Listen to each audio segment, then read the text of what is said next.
एक जंगल में एक हाथी और एक बकरी रहते थे। दोनों बहुत पक्के दोस्त थे।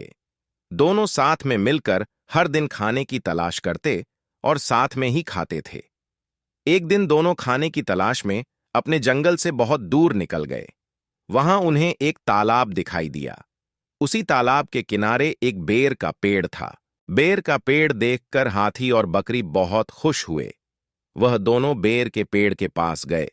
फिर हाथी ने अपनी सूंड से बेर के पेड़ को जोर से हिलाया और जमीन पर ढेर सारे पके हुए बेर गिरने लगे। बकरी जल्दी जल्दी गिरे हुए बेरों को इकट्ठा करने लगी। संयोगवश उसी बेर के पेड़ पर एक चिड़िया का घोंसला भी था, जिसमें चिड़िया का एक बच्चा सो रहा था और चिड़िया दाने की खोज में कहीं गई हुई थी। बेर का पेड़ जोर से हिलाने के कारण चिड़िया का बच्चा घोंसले से बाहर तालाब में गिर पड़ा और डूबने लगा। चिड़िया के बच्चे को डूबता हुआ देखकर उसे बचाने के लिए बकरी तालाब में कूद गई, लेकिन बकरी को तैरना नहीं आता था। इस वजह से वह भी तालाब में डूबने लगी। बकरी को डूबता हुआ देखकर हाथी भी तालाब में कूद गया और उसने चिड़िया के बच्चे और बकरी दोनों को डूबने से बचा लिया। इतने में चिड़िया भी वहां पर आ गई थीं और वह अपने बच्चे को सही सलामत देखकर बहुत खुश हुई।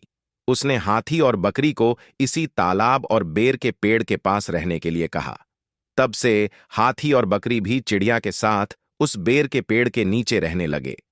कुछ ही दिनों में चिड़िया का बच्चा बड़ा हो गया। चिड़िया अपने बच्चे के साथ जंगल में घूमकर आती थीं और हाथी और बकरी को जंगल में किस पेड़ पर फल लगे हैं इसकी जानकारी देती थी। इस तरह हाथी, बकरी और चिड़िया मजे में रहते और खाते पीते थे। कहानी से सीख, हमें किसी का बुरा नहीं करना चाहिए। अगर हमारी गलती से किसी को परेशानी होती है तो उस गलती को सुधारना चाहिए और मनमुटाव दूर करते हुए एक दूसरे की मदद करनी चाहिए। ऐसी वीडियो देखने के लिए हमारे चैनल को सब्सक्राइब करें।